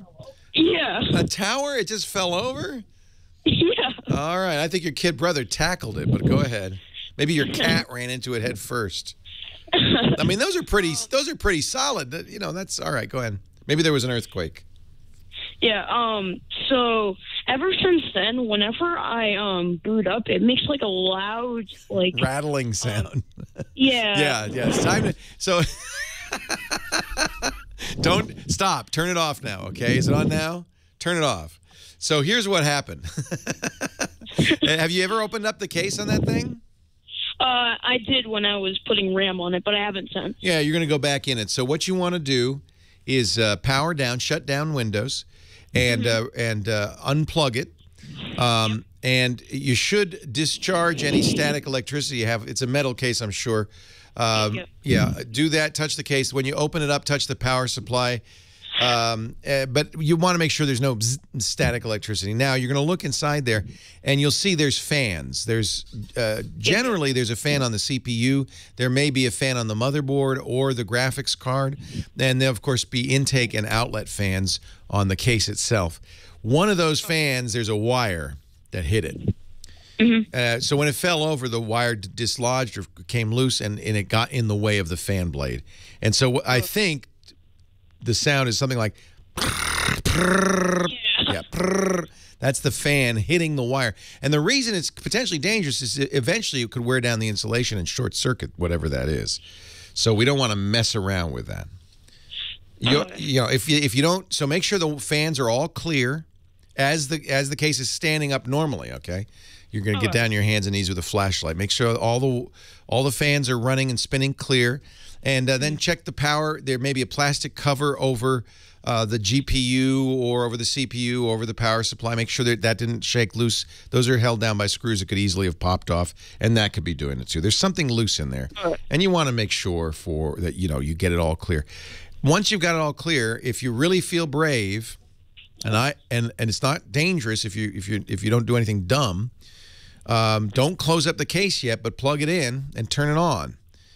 And don't stick your fingers in there or a screwdriver or anything, but just watch and see if it's still making that sound. And if it is, you'll see where it's hitting. Yeah. Yeah, and then power it down, unplug it again, and then fix it. Okay. All right. Okay. This is not unusual. This happens all the time. Yeah, but I'll take a little look tonight. Yeah, if it's not obvious, then you might want to bring it to a shop. Do not open the power supply. Do not try to, unscrew it. If there's a fan inside the power supply, and it might be there, but we don't want to open that up because there's capacitors in there. Those are the circuits you really want to watch out because a capacitor holds a charge, and sometimes a very large charge. So while the computer was plugged in, the capacitor saved electricity like a battery. And even though the computer's unplugged, if you touch the capacitor and discharge it, you're going to get quite a shock. And that won't be fun. You won't enjoy it. And you'll be saying words that no one your age should be saying out loud. So be careful. But don't open to the power supply. Be careful what you touch with metal. You know, if you can ground yourself, that's not a bad idea. So you don't have any static in there. It's easy to fix. Sometimes, now this is a little more complicated. The fan is on the CPU is clipped on, and maybe that's what happened when it fell over, is it got unclipped. So clipping it back on sometimes can be a physical challenge, especially for somebody like me with weak forearms. So you might want to end up, no, I'm just being silly. You might want to end up bringing it into the shop. Oh, and don't spray it with WD-40. That's a very good advice from somebody in our chat room. To spray nothing into the case. Bert, St. Paul, Minnesota. Hi, Bert. Leo Laporte, the tech guy. The actual home of the Burlington Coat Factory. Hello? Oh, Bert. Oh, Bert. I see his question. Should I get trained on drones? No, why bother getting trained on drones? Does he mean as a career, or does he mean he wants to buy a drone, and should he get some training before he just flies it around? He's wondering if it's the future. Oh, well, Are these drones things really going to I take think off? I think, yeah. Oh, that's interesting. Like a career in dronage. Yeah. Yeah, I don't know. I think probably that's the kind of thing that you learn in the military best, because they have a lot of uses for drones these days. But remember, Jeff Bezos at Amazon said he wanted to do drones, deliver stuff by drone. I would imagine, though, initially they'll hire the military drone pilots. Actually, the Amazon stuff was what we call autonomous. It didn't have a pilot. It got it got programmed, the location where to bring it got programmed into it, and they just let it go, and it just finds its way there via GPS. Now, we do have these wonderful drones, and this might be one way to learn, that we use, like the Phantom, the DJI Phantom. We actually have one. These are really awesome. In fact, my staff is trying to get me to buy the newest one that has a built-in camera. But these are really not drones. They're quadcopters, and they're remote-controlled from the ground. They're just remote-controlled planes or copters. But because they're quadcopters, they're very stable platforms. They don't wibble or wobble. They can hover perfectly still. And when you attach a camera to these, they're really great for aerial shots. If you search YouTube for Phantom 2 videos, you'll see a lot of amazing videos. But that's not drones. So if you mean drones as in military drones, I think the best place to go would be the military. Most drones, you know, as we use that word correctly, I think are autonomous. They're not piloted, although the military drones, I think, are piloted. So there's a variety of answers to that question, Bert. But it's a good one. I'm glad you called. I appreciate it. Let me just check. Are you there at all, Bert? Hello, Bert? You think he got shy? Maybe a drone came and carried him away. Maybe he's, when he says, I want to get trained on drones, maybe he's thinking, I want to get trained on how not to get carried away by drones. Maybe he's got to, you know, actually, if anybody's listening who knows what happened here, I want to hear. My hairdresser swears she was out camping in the woods, and a vehicle of some sort, it sounds very much like one of these Phantom drones, came bzzz, whizzing in, paused, looked at her, then bzzz, whizzed off. And I said, yeah, right. She said, no, really. We all saw it. I said, well, do you think it was a military spy thing? You think the Forest Service has drones that are checking out who's camping? Do you think it was just somebody nearby at a nearby campsite who was checking in? Do you think it was a UFO? Maybe it's the fire. Somebody said in the chat room, it could be Firewatch. Could be. Do they have drones? Chickenhead21 says, Leo, you need a new hairdresser. That may be the answer to 8888. Ask Leo. More of your calls coming up in just a little bit. Website is techguylabs.com. Heather Hammond, the phone ranger, she's waiting for your call. So we're going to get back to the phones in just a moment. I need a new hairdresser. But she was, you've talked to people like that. She was convinced it happened. She said, oh, it really, bzzz.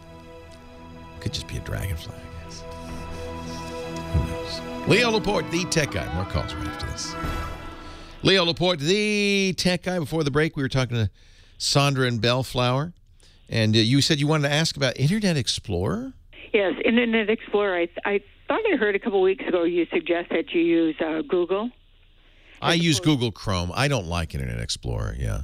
Oh, so just that's really the main reason I wanted to ask that was to use Internet Explorer or Google. To be safe, it's always, well, first of all, always make sure you have the latest version of Internet Explorer, i.e. 11. Earlier versions can be dangerous. I see. Secondarily, I prefer Google Chrome for a number of reasons. It has Flash built in. It sandboxes each tab. It's more secure in general.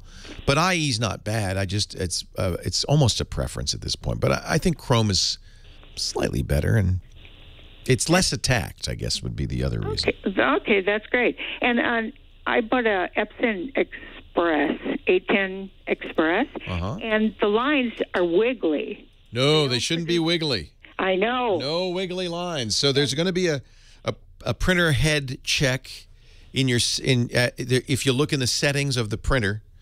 There'll be a test page you can print, including a head check. Take a look at that. It should be straight. The line should be clear. If they're not, then it needs to be replaced. Okay, the printer head. Okay, because I've returned it 3 times. I've had the same. No. That's called registration. And when you print, even with an inkjet printer, it should be nice, solid, straight lines. They shouldn't be crookedy. Yep, it's crooked, and definitely. And then might have been too cheap of a printer. And I'm an Epson fan, as you know, but that one is how expensive was that printer? It was $279. No, that's a good printer. I know. You should not have squiggly lines. I love it, and it's squiggly lines. And I called tech support, and they said at Best Buy, of course, and they said that it was the alignment, not the head. Well, that's the same thing. Oh, it is. Yeah. Oh, okay, because they are squiggly and they do everything once. Yeah. I've returned it 3 times, and I should probably just go for a year 3540 Workforce Pro and try that. Well, this is a good printer. The Expression is an excellent printer, and one of the things it does better than the Workforce Pro is photo printing. And since your husband's an artist, I'm guessing that you want to try cleaning the heads. They have a whole adjustment routine in the settings there. I've done that. And it's still squiggly. Still squiggly. Yep, I've done that several times. And I can't get it. And you've run the alignment routine? Yes, I've done all of it. It's not right. You got to take it back. Yes, and I went. Fortunately, it was $40 for 4 years for the. You can bring it back as many times as you want. So I said I could bring it back as many times as I want. You can and do, and have them test it. So before you take it home, say, can you run this and make sure it doesn't have squiggly lines? Yes. No good to you if it has squiggly lines. Printers should not have squiggly lines, Sandra. Yeah, that's the heads are out of alignment, and there's something wrong there. Hey, thanks for the call, Michael, Long Beach. Leo Laporte, the tech guy. Hi, Michael. Hi, Leo. How are you today? I'm wonderful. How are you? Oh, I'm great. I have 3 issues. Can I name them real quick, and then you can answer them? Yeah. Okay, the first one is track names. When I, put the music on and I manually enter the song names, when I record them on a CD, they're not there. The other question is iTunes. When I start it up, it says there's a registry entry missing, and it usually means because you have some other, burning software installed. And the other thing is when I go to burn a playlist, it says there's no recorder, so I can't burn a playlist. So those are my 3 issues. So the first one, the track name is not actually stored on a CD. The CD Red Book definition of what a CD is does not include information about the tracks. It's just 1, 2, 3, 4, 5, 6, 7, 8. So even though you're entering it, unless iTunes memorizes it, it's not there. And Generally, iTunes pulls track names. Well, it should. Let's see. If you burn a CD, if you named the tracks in iTunes and you burned the CD, the question is, would iTunes remember the tracks' names? Maybe not. Well, they do. On that computer, they do because it's in your menu. You know, in your. Okay, so it is remembering on the computer, but you put it in another CD, it doesn't see it. Exactly. Yeah, no, it's not in there. That's normal. Okay, is there any way to do that, to put the track names on when I put it in somebody? No, it's not part of the spec. Oh, okay. So if you see track names when you play a CD, it's because the device you're playing it on has looked up the information on CDDB and has downloaded the information and they've effectively identified that CD, which they do by a very primitive method. They look at the track lengths and the number of tracks. That's why you sometimes get false matches. People in the chat room are saying, "Oh no, CD text will be there," but I don't think it may be a convention, but I don't think it's part of the Red Book spec. So I don't think iTunes will do it. Now my real problem is that I can't seem to. iTunes isn't working correctly, and it's just something's missing, and I'm afraid that iTunes on Windows is such a nightmare. Apple, I guess, can't be expected to make Windows software work right. They never have. We're good before all. Yeah, what I would do, it is true that if you have other burning software installed, in general on Windows, that can cause problems. They can conflict for reasons I'm not sure I fully understand. My suggestion is uninstall any burning software you have, uninstall iTunes, uninstall QuickTime. Once everything's off of there, then reinstall QuickTime first. You can get that from Apple, and then install iTunes. And generally, that seems to work all right in iTunes. It sounds like you got a conflict with other software. More of your calls now. Leo Laporte, the tech guy. Let's say hi to Lee, Burbank, California. Hi, Lee. Hi, Leo. How are you? Good. What can I do? What is this phone is called the what? The Blue Life View? Yes, there's a company based in Florida, and they make smartphones called Blue Smartphones, and it's an American-based company. And a buddy of mine had bought a phone from them, and he said they're smartphones. And so I looked them up online, and I guess their flagship phone is called Blue Life View, and their thing is as good as a Galaxy Note 1. So I don't know if you know about these smartphones. I don't know about them. I'm looking at the specs, and it seems like a pretty standard Android phone. These are sold mostly not in the U.S. They're dual SIM phones. Immediately, but they're made in America, I guess, Florida. Oh, really? Company. Yes. Huh.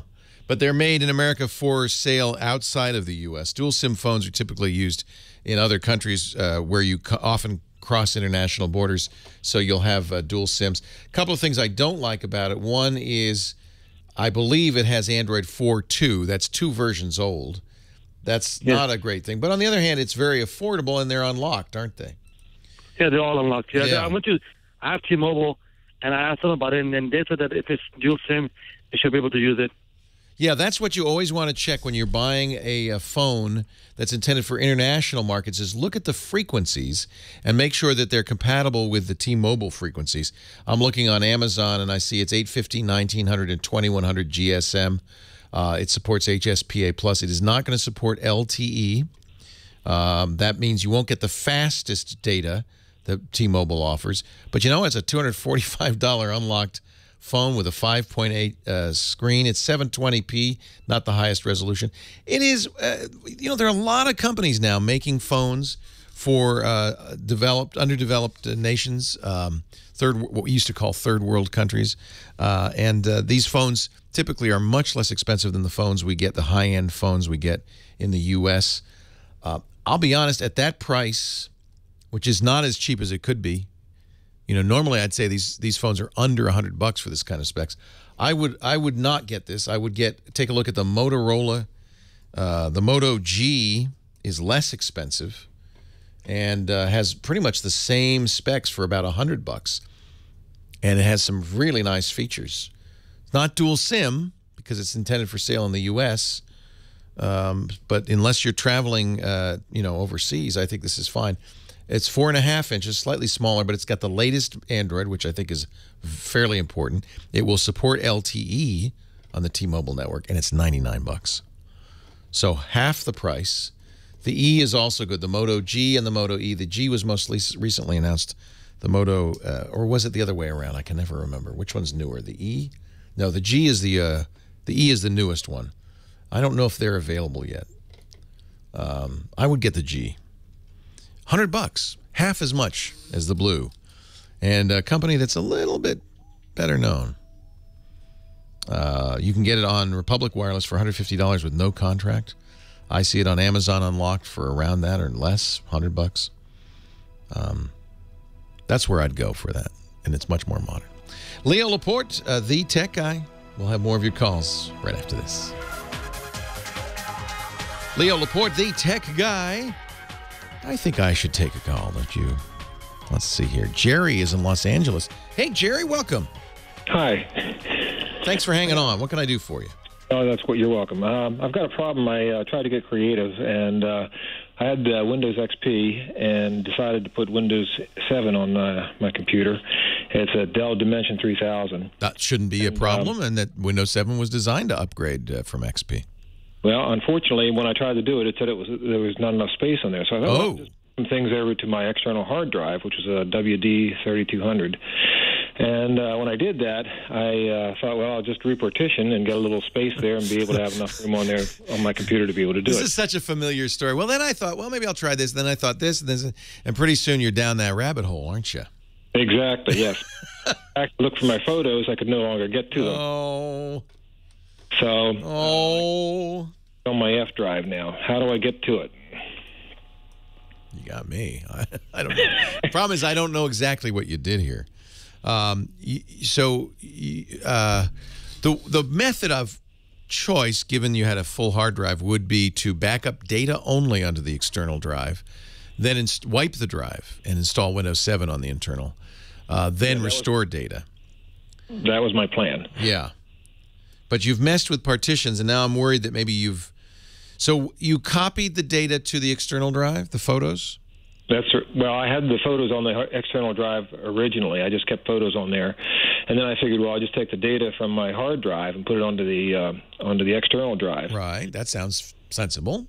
But when I did that, I don't know exactly why, but I decided I thought repartitioning might give me more space. That immediately erases everything that's on the drive. Oh, bad. Yeah, there's two kinds of partitioning. Most of the time, what did you use to do the partitioning? I did it 3 weeks ago. I can't really remember. You probably right used now. Is because it's got a partitioner in it. The problem is it might have been the Windows 7 disk that I got. Yeah, it's destructive. There are non-destructive partitioners that move stuff around. I would guess that in the process of partitioning, you effectively wiped off the drive. Great. Yeah. What do you see when you look at that drive? You just see the one partition that you made. Yeah, that's it. You don't see anything else? Nothing. Yeah. That thing you don't see, those are your photos. Oh. I'm sorry. Don't see, okay. Yeah, that thing that's disappeared, those were your photos. You don't have any other backup? No, I hadn't thought I was doing anything that I'd need a backup on there. So let me tell you something about the word backup. I think sometimes people say, well, I put my photos on a backup drive. They're backed up, right? If there's one copy, it's not a backup, even if the drive's named backup. And you just learned this, by the way. Backup kind of implies there's 2 copies, at least. 3 would be even better. 1 copy of anything, no matter where it is, including on a backup drive, is the original. It doesn't matter what the name of the drive is. So essentially, you didn't have a backup. And this is the sad thing is user error happens. It's and computers fail. All sorts of things can happen, and it did. And because you didn't have a backup, I'm afraid you don't have any photos. Now, don't do anything more to the drive. Partitioning does not wipe the contents of the drive. It just makes them invisible. But there is still data on those sectors. It is possible that somebody who knows what they're doing could actually get the data off the drive. So if those are really important to you, you can bring it to an expert and really make sure they're an expert. It's not going to cost thousands of dollars because it's a software recovery, but he's going to have to run tools that can look at that drive and say, yeah, I see the partitions were wiped, but I see on those sectors, I see some data. And he can pull up the data. If you really don't want to bring it to somebody, or it's not super critical, but you want to give it a try, go to Piriform, Piriform.com. We'll put this in the show notes at Tech Eye Labs, and get a free program called Recover. It's like recover with an Recover. And that's one of a number of recovery programs that you can use to try to get this data back. It's easiest if you haven't repartitioned. If you've just erased a file, then the file's entirely there. The only thing that erasing a file does is change the file name and release it in the file allocation table. Partitioning writes a whole new file allocation table, whole new table of contents. Some data might have been overwritten in that new partition. It's harder to recover, but it is possible. It doesn't erase the drive unless you also format it. I think you might be able to get it back with the right tools. Good luck. I'm sorry. And a reminder, I'm going to use you as an example here. I hope you don't mind. But a reminder, this is why, you got to think about your backup strategy. It's not a backup if there's only one copy. One copy is vulnerable. One copy can be lost, can be accidentally erased. If you have two copies, then you can screw up once. If you have one copy, you can't even afford to screw up once. And given that we're all humans, it seems fair to assume there will be at least one screw up. So have two copies. You know what? If you're like me, 3 or 4 copies. I'm likely to screw up 3 times in a row. Boom, boom, boom. It's very easy to get down that rabbit hole and go, it's disappeared. Maybe I'll try this. Maybe I'll try this. It gets worse and worse and worse. So I literally, the stuff I care the most about, I have backups in the cloud. I have backups at home. I have backups at work. I have backups everywhere. In fact, I'll show you. See this drive right here? This external drive? That's all my photos. Is that the one backup? No. That's like backup 8. I keep copies everywhere because I don't want to. These are photos back to 1998. I don't want to lose these. These are my kids when they're 5 years old, 6 years old. On here is a video of my son reading for the first time. I don't want to lose that, right? So I make sure there's copies all over the place. On the web, on the in the cloud, on hard drives. I've got drawers of hard drives, binders full of hard drives. I don't want to lose that video. I'm sorry that happened, and I wish you luck getting it back. It's possible you can get it back, Jerry. Moving on, Bill in Portsmouth, Virginia. Hey, Bill, Leo Laporte, the tech guy. Hey, Leo, appreciate all the help you give. And I finally got me a smartphone. I was going to get the HTC, but I got the Moto X. Both excellent phones. I go back and forth between them. I love them both. Yeah, I love the on all the time and the quick photo. Yeah. But yeah. I had an old Nokia that allowed me to use my Sennheiser headphones and had a built-in mic. And I'd like to be able to still use my good headphones and have a little built-in mic. Because that should work. All of these phones have the capability of doing microphone and headphones in that one jack. You'll know that the headphones you're using are capable of that because instead of 2 rings on it, that would be a stereo headphone, there'll be 3 black rings. That's left, right, and microphone. And that should work just fine in the Moto X. Well, when I plug it into the Moto X, I have to use the microphone on the phone, not on the... Well, that's... And it runs across my pocket. And people... Yeah. No, that shouldn't happen. I'm not sure what's going on with those Sennheisers, unless they're non-standard. Well, they don't have the built-in inline mic. I want to I see what inline mic. Yeah, you don't have a mic. Okay. That would be why there's no mic. I'm sorry, I misunderstood you. Yeah, and I've read reviews, and I've looked. Everything seems like little cheap things that they say the quality is terrible. Oh, you want to get headphones with a mic on them? Is that what you're saying? They came with your Moto X. I'd like to use the headphones I already have, and have the adapter plug into my phone, and then my headphones would plug into that adapter that has the microphone. No. Nokia used to have it, but it had they had a little plug that plugged into the phone, and there was a mic on that little plug? That's right. And it was the greatest thing since sliced bread. I've never seen that. Yeah, and they sell stuff. I've shopped online and all that, and they have these little things that say they do it, but all the reviews just say the quality. Yeah. Yeah, I mean, you know that the headphones that came with your Moto have a microphone on them. All I can say, I don't know of any plugs that do that. When we come back, I'm going to talk about what I use, and you might even like these better than your Sennheisers. Leo Laporte, the tech guy.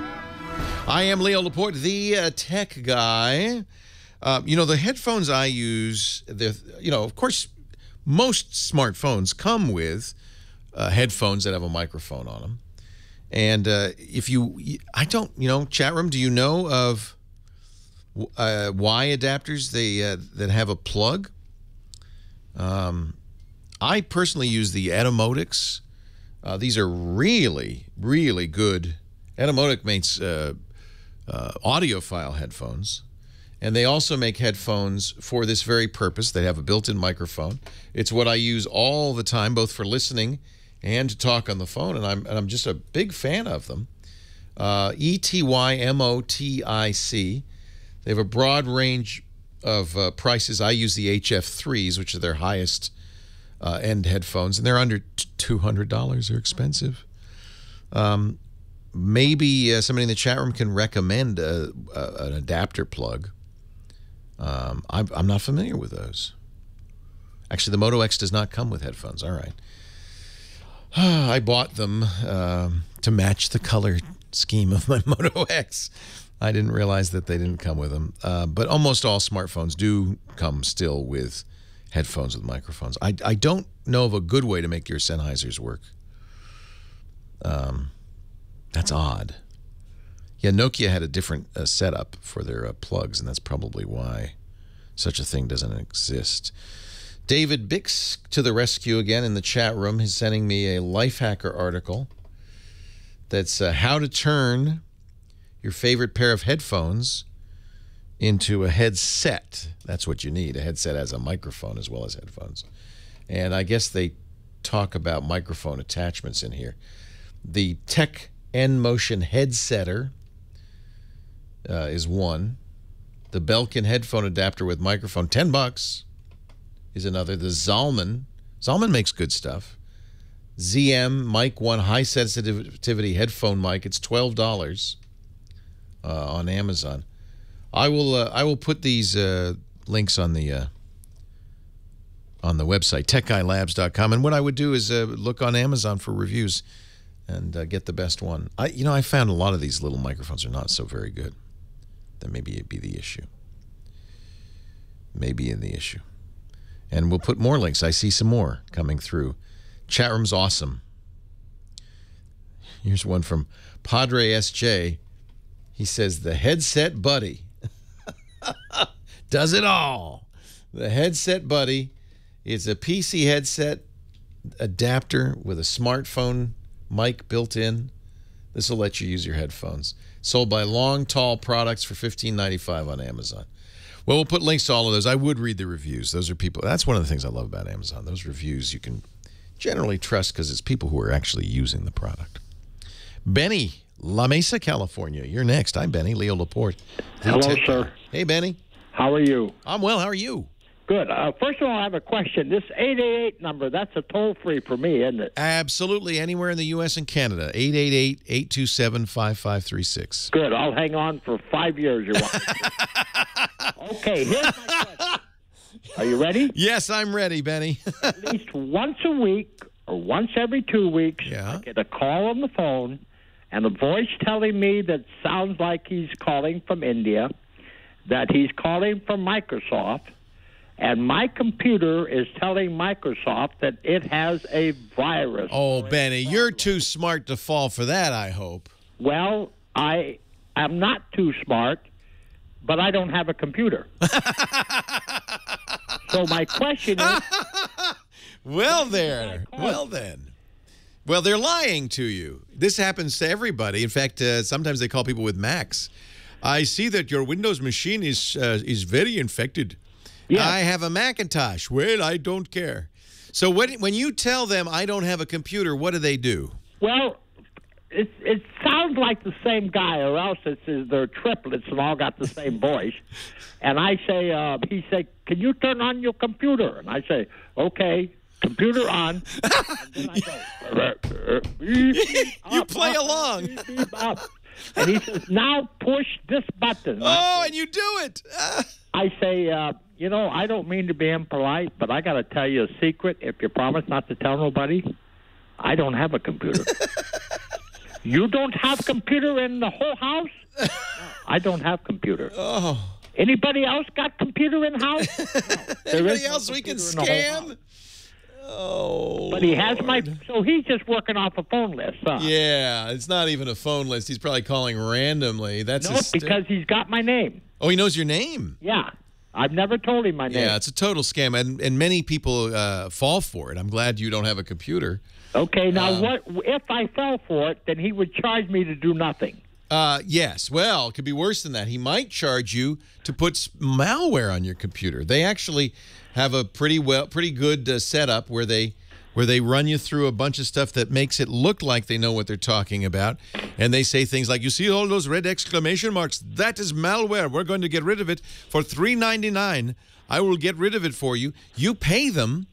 And then he asked me for my card. You got it, Benny. Okay, but now here I'm gonna give you a recording that you can use the next time they call. You ready? Yeah. Okay, record this. What do you mean? How are you? You can't give me no recording. I'm sending it to you through the airwaves. Yeah, right. Yeah. Now, how can I stretch him out longer? Can I pretend like I'm pushing the button? Yeah, you just need some recordings. Here's another one. You can use this here. Just play this down the line to him, and he'll think you're actually doing something. Let me see if I have a computer boot up sound here. I have no way to record those recordings. I'm just teasing you. I just have a phone. Best thing to do is just hang up on them. But if you really did want to string them on, I know people who have. You don't need to make any sounds. You just need to say, "Okay, I've done that. Now what should I do next?" Okay, because I enjoy talking to the guy. You can completely waste his time. Yeah, right. Right. Hey, I noticed the other day that everything now, there was something I was reading in the paper, and it was the smart car. Yes. And the smartphone. Yes. And the smart TV. Yes, everything's smart these days. Everything's smart. Except us, because we buy this junk. I gotcha. Okay, well, I don't buy it. Hey, you want to know how much my phone bill is a month? How much, Benny? $13. Benny, did you ever work in the Catskills? No. But I just have basic phone. You're great. You got a great shtick and a great point of view, Benny. And I love it that these nitwits are calling you and you don't even have a computer. Next time you make it go as long as you possibly can. Okay. Now, where are you located? We're in Northern California. You want to come visit anytime. We're in Petaluma. Then you know where La Mesa is, huh? I do know. I know exactly where you are. Right. Unable to comply. Whoops. My computer's on the fritz. I'm going to have to call Microsoft. Microsoft. Talk to you later. Bye-bye. Thanks, Benny. I love the part where he makes the boop sounds.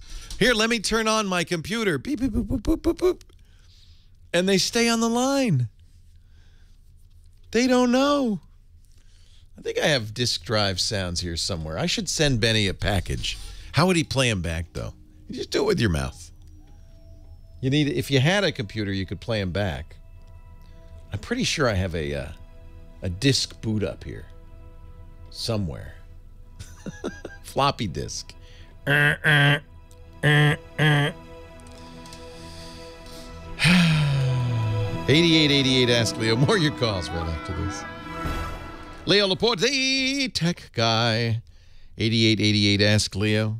Let's get to the phones. We can get a few more calls in before the end of the show here. Starting with Mike in Denver, Colorado. Hey, Mike. Hey, Leo. How you doing? I'm well. How are you? All right. Hey, got an Apple computer. It's kind of old, but it works fine. And I partitioned the drive years ago, and I've been using XP on that side. So now, obviously, I know XP is not being supported, so I haven't even opened it up since that happened. My question is, I'd like to upgrade. I want to upgrade to Windows 7 because I use that for work, and I know my way around there really good. What's the best way for me to do it? There's so many different things. Windows 7 upgrade I see, and then there's the full package Windows 7. Yeah, you don't need that. You just need the upgrade. The upgrade contains everything the full package does, but it's designed for people who have a previous version of Windows. You do, and it'll just install on top of it as Windows 7. In fact, what you'll want to do is wipe the XP partition, but use the Windows 7 install disk to do that. So it'll say, I see you have Windows. Would you like to install on top of it, or would you want me to wipe the hard drive? Say, wipe the hard drive and install Windows 7 on top of it. And if I do that, it'll carry all my previous data over? No. Okay, that's okay. No. kind of now, you said it's an old Apple. It's obviously a Mac, and it's obviously an Intel Mac, or it wouldn't run Windows very well. I think it's the first version, I should say, series that when they switched over to Intel. So the issue, how did you at that time there was no boot camp. That's how you do it on modern Macintoshes. Well, then maybe I'm wrong. I did use boot camp. You did use. All right, maybe they came out with boot camp that early. So boot camp is a program that comes with the Mac. It divides your hard drive, does that partitioning thing, and then lets you install. The nice thing about boot camp is it downloads from Apple the drivers you will need. So the best way to do this is to do boot camp again. And when you first run boot camp, you'll see some check boxes, and one of the check boxes will be get the drivers from Apple. You want to use Windows 7 drivers for your hardware, not the XP drivers. So you'll want to get new drivers. You could put those on a disk or a USB key, then you can do a clean install of Windows on that partition. Without Apple's help, but you'll need those drivers so that after you install Windows, then you put the driver disk in, and that way you'll get the best performance out of Windows 7. Okay, and allow Apple to pull the drivers in, you said? Yeah, that's the only way to get them. Oh, it is? Yeah. Oh, okay. The drivers come from Apple, and they don't give you any, as far as I know, they don't give you any just download link. You use Boot Camp to get them. Oh, I use, okay, cool. So just back up my data on something Yeah, else. back up. You're going to be doing a clean install. Okay, and then so what the program I'm looking for is it'll be called Windows 7 Update, right? Yeah, upgrade. Upgrade. Upgrade. The only difference between a Windows 7 full and the upgrade version is the price. The contents are the same. Okay. And since you already own a copy of Windows, that's probably the way to go. Beautiful. Can I ask you one more quick question? Sure. Okay, I have an HP printer.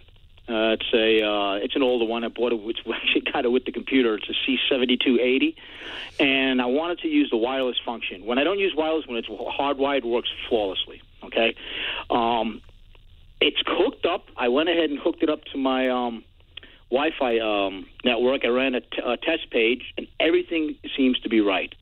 But when I unplug it from the back of the computer, all of a sudden the icon on the computer says printer is not connected, even though I did go ahead and give the password to my network. How do I make the computer recognize the printer?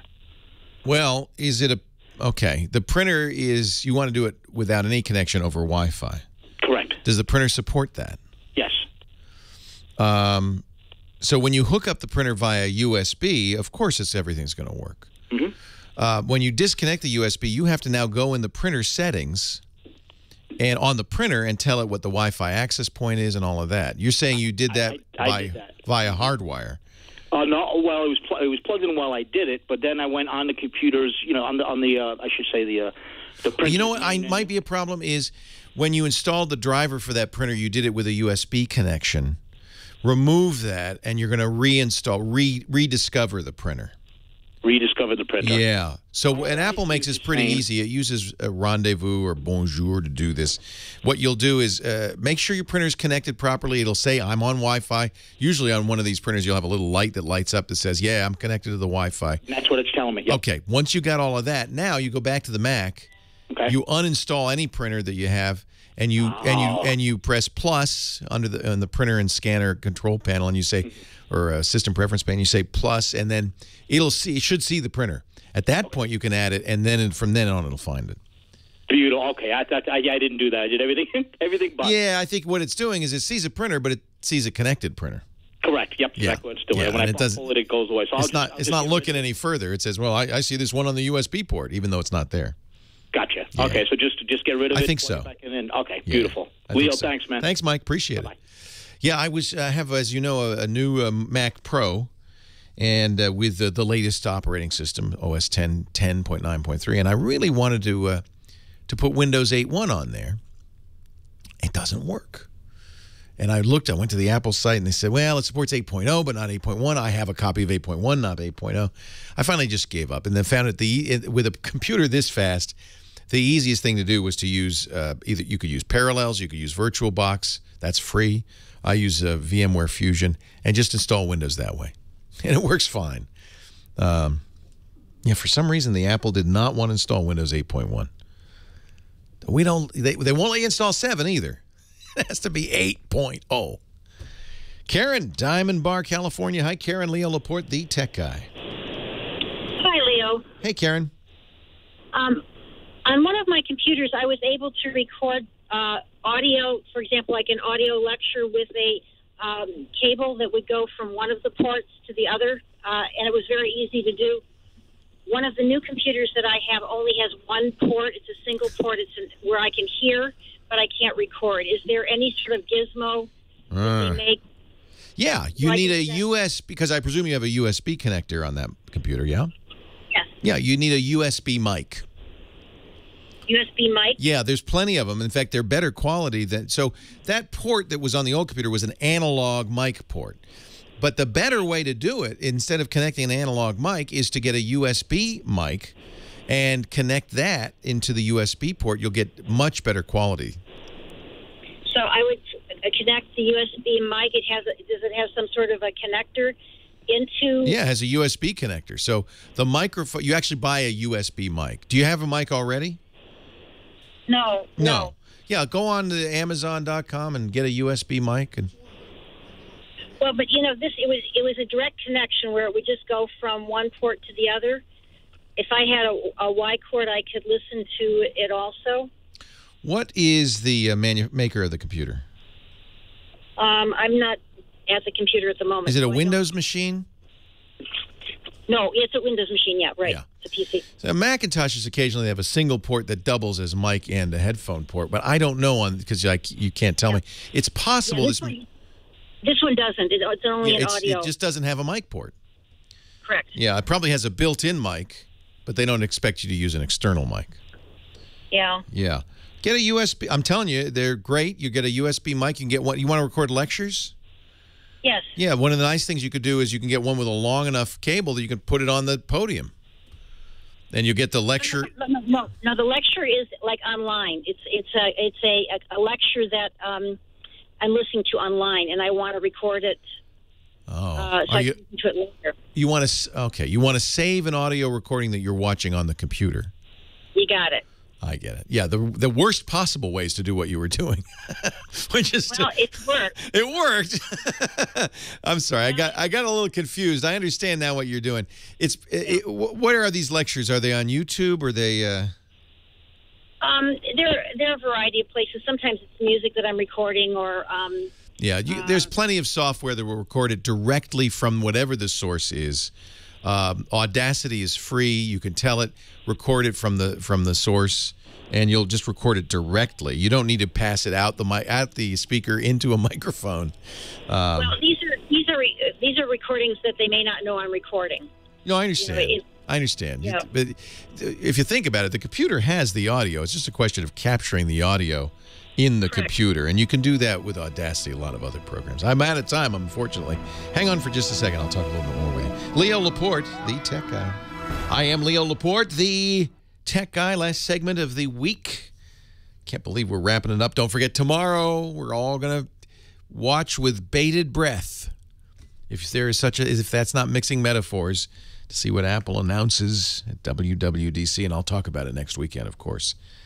The keynote will not be streamed, I think. No, normally they don't do that, but believe me, every tech blog in the world will talk about it, as will I, on our Twit network, twit.tv. But let's go back to the phones right now and see what's going on with Ed, AK4ED. Hey, that's a nice vanity call sign. Where are you calling from, Ed? Good morning, Leo. I'm calling from Crossville, Tennessee, and there's a story behind that call sign, but you know I'm a professional amateur radio operator, so I can talk all day and never say a word. And never breathe, even, apparently. So I love it. AK4 Ed. That's, I have vanity call sign too, but not as good as that. That's good. Yeah, a friend of mine came up, about 2009 and handed me an AK-47 and said, "Here you go, Ed." And he knew I was going blind. So, he gave a blind man a semi-automatic weapon. Is that what you're saying? That's what I'm saying. Seems like a bad idea on the surface, but, as long as there's nobody out there, you can practice. I lived out in the country at the time. I could shoot out the back door and never hit nobody. I'm backing away slowly, and I'm going to ask you, what's your question? Oh, well, my question is this. Don't mess with Ed. That's the answer, anyway. I use iMatch, and I have about 40 gigs of music that was on a 15-inch Mac Pro that the hard drive broke. Good. Now, all that music... It's a lucky thing you used iTunes Match because it's all been backed up. Yeah, and I want to download it to my 13-inch, my new Retina 13-inch with the SSD, which is awesome. Yes, man. Yes. And by the way, I've been listening to you since your radio days and Tech TV and all that. Well, it's and so nice. I actually won a camera from Tech TV. Oh, you mean one of those net cams we were giving away? Yeah, one of them fuzzy focus ones. It was the 3Com Netcam Network. Yep, that's it. That's it. Well, congratulations, belated congratulations. So the good news is because you paid the $25 for iTunes Match, as long as it had time to run and back everything up, you got a copy of everything on the cloud. What I'm trying to do is download it to my computer. Right. And since I'm a voiceover user, they told me I had to download it one song at a time to get it back on my computer. Well, no, but you just need to know the magic keystrokes. Okay. So the key is, and if you look at your library, and I say that loosely, if you examine, that's probably the right word, or you get a friend to examine your library, you'll notice that there's a little cloud. You have name, time, artist, album, track, all of that stuff.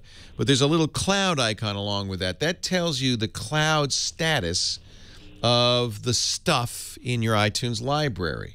Right. And most of your stuff, if not all of it, will have a little cloud next to it. The key is to select all and then pick any one of those clouds and click it and select download. And it will download all the selected tracks that are not on your system. Oh, okay, because they told me it wouldn't do that. They said I had to click the cloud on each one of them. Not to my knowledge, and I did at one time do all of my iTunes Match songs this way. So that's why I did it. Yeah, I'm pretty sure. Yeah, I'm pretty sure I didn't click. Quality. I'm pretty sure I didn't click 32,000 songs one at a time. I'm pretty sure you did.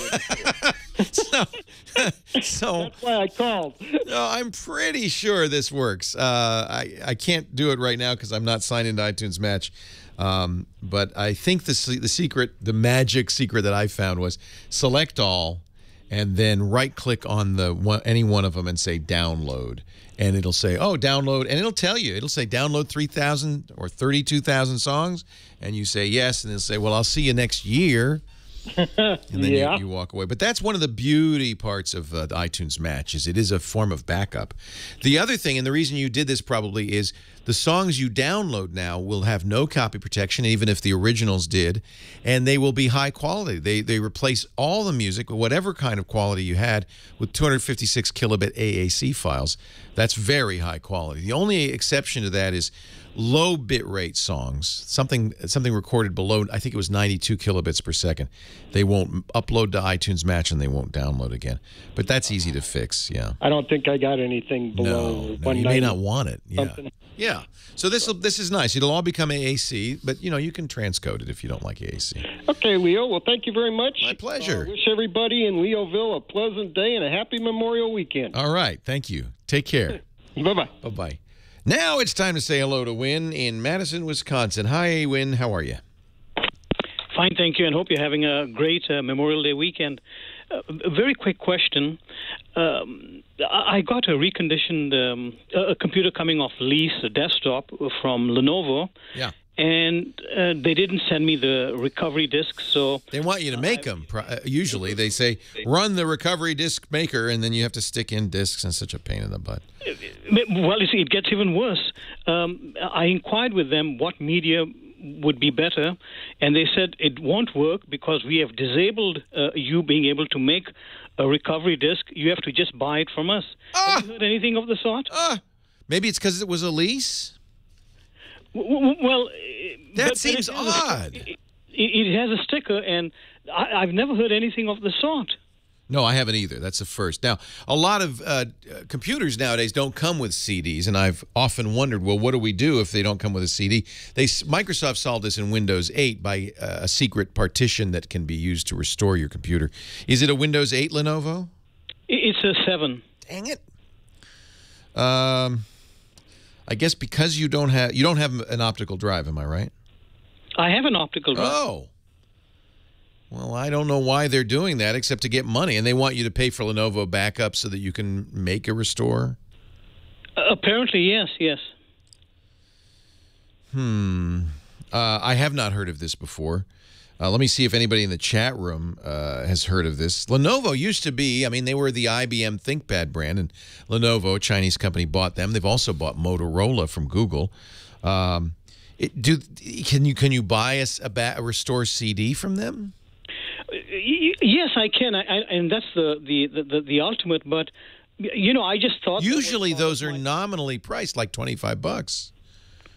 Or some, I think 50, but what, 50. Regardless, that's not so nominal. One would think that would be somebody would be able to do it themselves, and then just have them ready. It's not even so much buying them as much as the time involved in waiting and being down.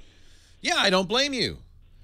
And this is a trend that I've bemoaned for years, and it comes originally from Microsoft, which charged companies less for Windows if they didn't give people Windows disks. Microsoft, notoriously paranoid, didn't want people to pirate their operating system, so they preferred it if you never got a disk. But of course, in my opinion, a personal computer without a restore disk is a recipe for disaster. And this is an example.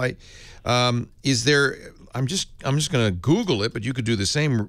Create Lenovo recovery disk. I'm wondering if there is a way to do this, besides what they say. They call it Think Vantage. Do you have Think Vantage on your system? I don't know. I haven't opened it up yet, but I wanted to get all my ducks in a row before I started it. But the person at Lenovo said we've kind of disabled it. I don't know. That seems boy. So on the Lenovo website, on their support page, it says, how do you create a recovery disk using Think Vantage Rescue and Recovery? I would check that page. I'll put a link in our show notes at Tech Guy Labs. I am unfortunately out of time. We got to go. Have a great Geek Week. We'll watch Apple tomorrow. We'll talk about it next week. Leo Laporte, the Tech Guy. Well, that's it for the Tech Guy Show for today. I'm Leo Laporte. Thank you so much for joining us. Don't forget, the Tech Guy is just the tip of the iceberg. We do nearly 30 shows now on the Twit Netcast Network, and you'll find them all at twit.tv.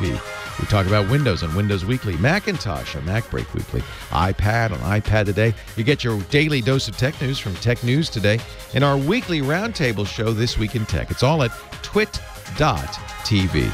And I'll be back next time with another great Tech Guy podcast. Thanks for joining me. See you next time.